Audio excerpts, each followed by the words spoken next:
आज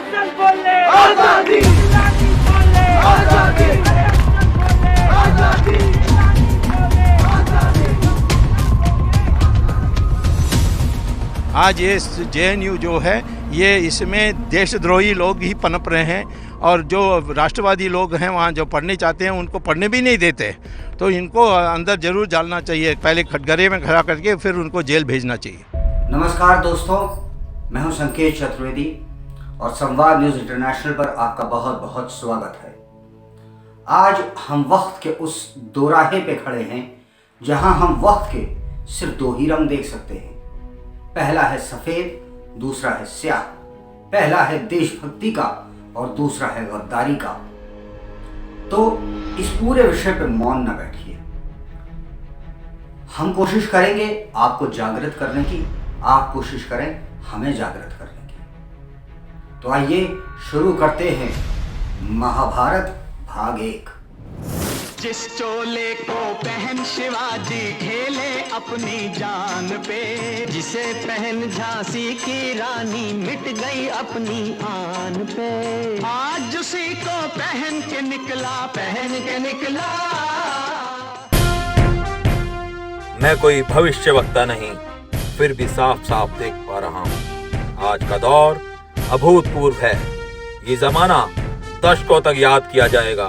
ये लम्हे अमर होंगे, इनको भूल जाना नामुमकिन होगा, क्योंकि 770 साल की गुलामी के बाद भारत स्वच्छंद आकाश में अपनी धरती की खूबसूरत विविधता, विशाल आकार, अपने देश के समुद्र की अथाह गहराई व हिमालय के शिखर की अकल्पनीय ऊंचाई, इसकी दृढ़ मानव शक्ति, देश को कुछ बनाने की युवा की चाह, इन सब को देखने के बाद मेरा दिल कहता है कि मेरा देश अब जागने लगा है।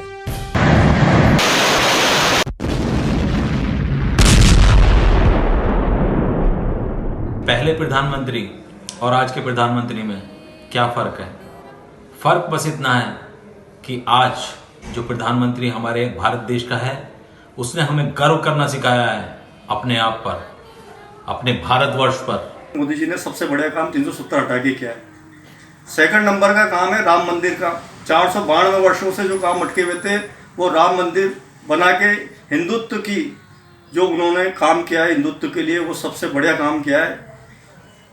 तीसरे नंबर का है रोड इंफ्रास्ट्रक्चर। रोड पैलेस की अपेक्षा जो 70 सालों में जो रोडों का निर्माण नहीं हुआ, वो नरेंद्र मोदी जी के आने के बाद रोडों का जाल बिछा है। आप जान सकते हैं अभी कोविड चल रहा था, इतने बुरे हालात थे, सभी देशों पे विपदा आई, हमारे यहाँ भी आई, लेकिन उसका इलाज सबसे पहले कहाँ आया?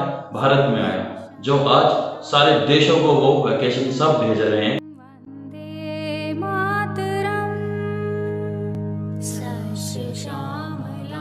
कहते हैं जो लिखा है वही सत्य है, मगर बहरे कानों को तो सिर्फ मतलब खोरी की आवाज ही सुनाई देती है। अतः हम चाहते हैं वो आंखें फाड़ फाड़ कर भी देखें जो जवाहरलाल नेहरू ने 27 दिसंबर 1945 को इंग्लैंड के तत्कालीन प्रधानमंत्री क्लीमेंट एटली को लिखी थी, जिसमें उन्होंने भारत के वीर सेनानी प्रथम प्रधानमंत्री श्री सुभाष चंद्र बोस जी को युद्ध का मुजरिम बताते हुए उनके स्थान की मुखबरी की थी। बीजेपी नेता डॉक्टर सुब्रमण्यम स्वामी ने जनता को वर्ष 2014 में इस पत्र के बारे में अवगत कराया था।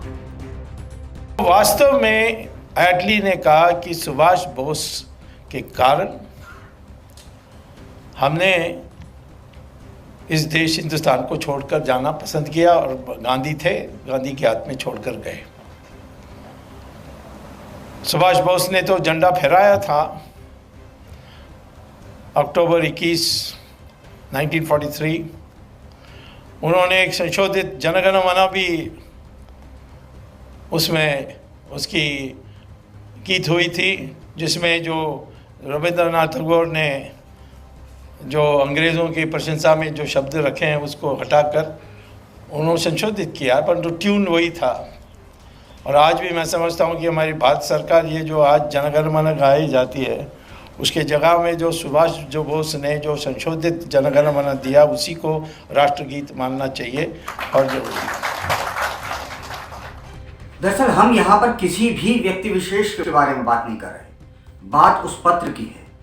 अगर वो पत्र झूठा है तो कार्रवाई हो, सच्चा है तो कार्रवाई हो, और मान लिया जाए कि वो पत्र सच्चा है 1% को, तो कांग्रेस के जो अधिवक्ताओं का महान समूह है वो आगे आकर सबके सामने दूध का दूध और पानी का पानी कर दे।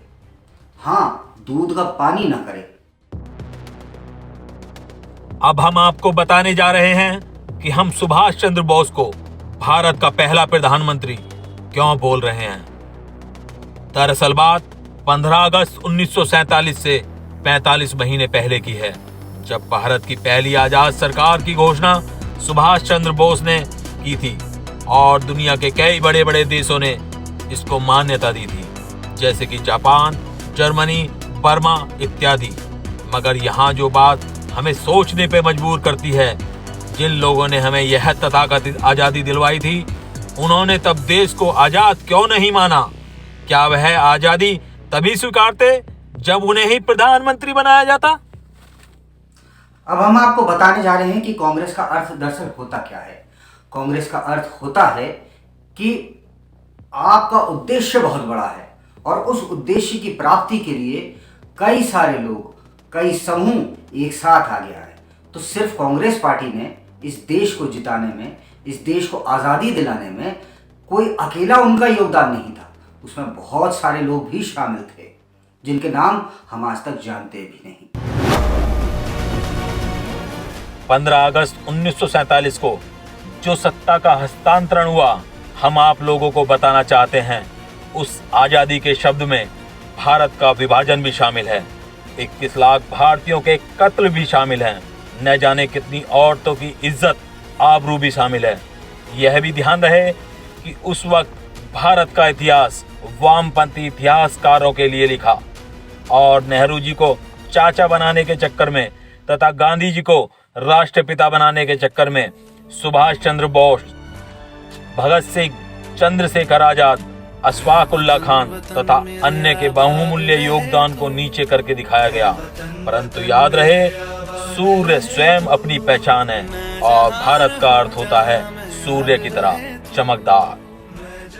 बची कुची कसर चाचा के अंग्रेजी के भाषण ने पूरी कर दी, जिसे देश के 95% जनता समझती ही नहीं थी। और वह लाल गुलाब लगाए, शेरवानी पहने हुजूर किसी अदाएं दिखा रहे थे।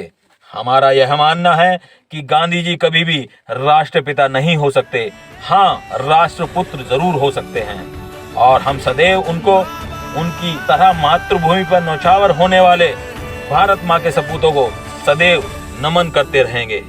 जय हिंद, जय भारत।